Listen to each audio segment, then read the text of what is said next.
Hello guys, आज मैं आपको एक बहुत ही डिलीशियस सी रेसिपी बनाना सिखा रही हूँ। वो मेरी फ़ेवरेट है, मेरी बेटी की भी फेवरेट है। वो है chicken macaronis in Pakistani and Chinese style. ये मैंने एक पैकेट मैक्रोनीज़ लेकर उन्हें एज़ यूजुअल गर्म पानी में नमक और ऑयल डालकर बॉईल कर लिया है। ठीक है, ये मेरे पास है कैबेज। ठीक है, इसको मैंने इस तरह जूलियन कट कर लिया है। ये है मेरे पास ब्रोकली को मैंने इस तरह काट लिया है। ये है कैरेट्स को भी क्यूब्स की फॉर्म में काट लिया है।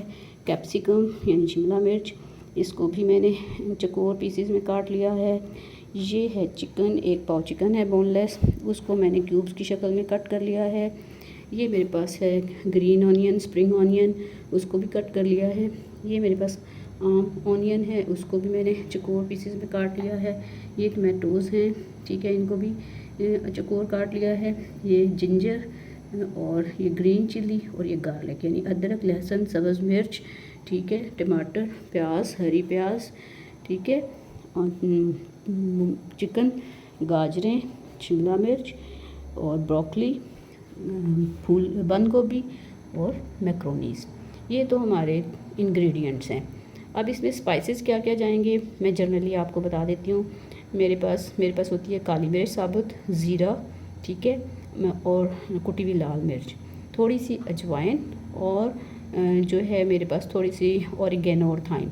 मैं इन सब को हल्का सा सौते कर लेती हूँ फ्राई पैन में, हल्का सा ड्राई करके उनको थोड़ा सा कर लिया और फिर उन्हें दरदरा सा कूट लेते हैं। ठीक है, ये इंग्रेडिएंट्स हैं। इसके अलावा जब मैंने इस चिकन को फ्राई करना है तो मैंने बटर लेना है। बटर में ये जो मैंने गार्लिक और जिंजर जो किए हैं ना जूलियन कट, इनको पहले मैं हल्का सा ब्राउन करूँगी, उसमें ये चिकन डालूँगी। ठीक है, फिर इसमें जो है बाकी स्पाइसेस डाल के फिर इसमें जो सिरका, soya sauce, red chilli sauce, वो सब कुछ डाल के, ठीक है, हम एक ग्रेवी सी बना लेंगे। फिर आपने इन सब्जियों को अलग सौते करना है। ये मैं आपको 1 बाय 1 बताती हूँ। तो बेसिकली ये हमारी सारी चीज़ें हैं जो हमने Chinese Pakistani macaronis by Nabila kitchen में बनानी है।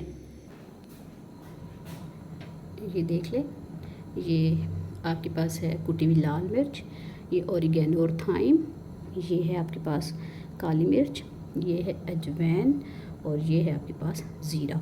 ये देखें, ये मैं इनको हल्का सा ड्राई रोस्ट कर रही हूँ। ये इनको मैंने हल्का सा ड्राई रोस्ट करना है और उसके बाद मैंने अपने कुंडी डंडे में या दोरी डंडा जिसे सिलबट्टा भी कहते हैं, उसमें मैं इसको दरदरा सा कूट लूँगी।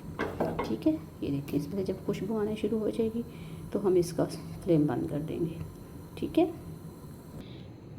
ये देखें, ये मैंने इनको हल्का सा कर लिया है। और अब ये मेरी प्यारी सी छोटी सी जो है मार्बल की तोरी है, इसमें ये मैं सारे इस तरह ये सारे इसमें डाल लूँगी और मैं इन्हें ऐसे दरदरा सा कूट लूँगी।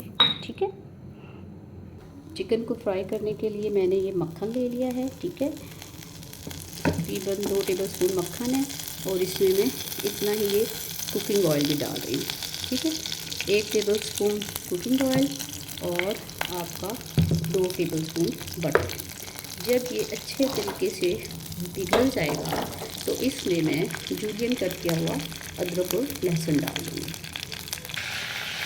अब ये देखो, ये जो है बटर और ऑयल मेल्ट हो चुके हैं। मैंने इसमें क्या करना है, मैंने इसमें ये अदरक, लहसुन और हरी मिर्च डाल दी, जो मैंने पीसी हुई नहीं है। ठीक है, जो मैंने कट की हुई है, बारीक बारीक काटा हुआ है अदरक, लहसुन और हरी मिर्च को। ठीक है, जैसे आमलेट के लिए हम करते हैं उसी तरह मैंने इन्हें कट किया हुआ है। जब ये हल्के से फ्राई हो जाएंगे, हल्का से ये फ्राई हो गया, ठीक है, बहुत प्यारी सी खुशबू आ रही है। अब मैंने क्या करना है, अब मैंने इसमें श्रेडेड किया हुआ क्यूब में कटा हुआ चिकन डाल देंगे।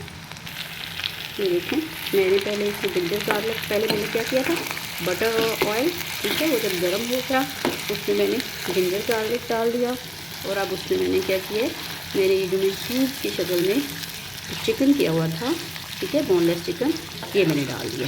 ठीक है,